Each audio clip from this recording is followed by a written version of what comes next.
उद्धव ठाकरेंच्या फोटोवरून विनाकारण राजकारण सुरू आहे। आसन व्यवस्थेवरून विनाकारण राजकारण पाहायला मिळते। उद्धव ठाकरे मागे बसले होते, हा चर्चेचा विषय कसा होऊ शकतो असं शरद पवार म्हणाले। खरं तर प्रेझेंटेशन सुरू होतं म्हणून ठाकरे मागे बसले असं देखील पवार म्हणाले।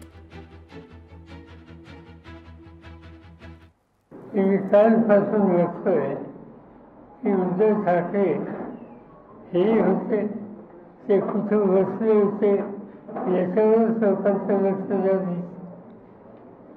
तिथं जे प्रेझेंटेशन होतं ते पॉवर पॉईंट प्रेझेंटेशन हे होतं आणि ज्यावेळेला प्रेझेंटेशन बघायचं म्हणल्यावर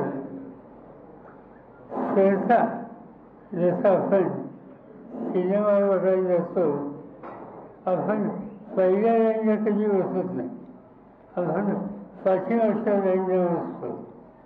त्याच पद्धतीनं मी स्वतः आणि फारुख अब्दुल्ला आणि शेवटी बसतो। उद्धव ठाकरे कुठे बसले हा चर्चेचा विषय कारण नसताना या ठिकाणी केला।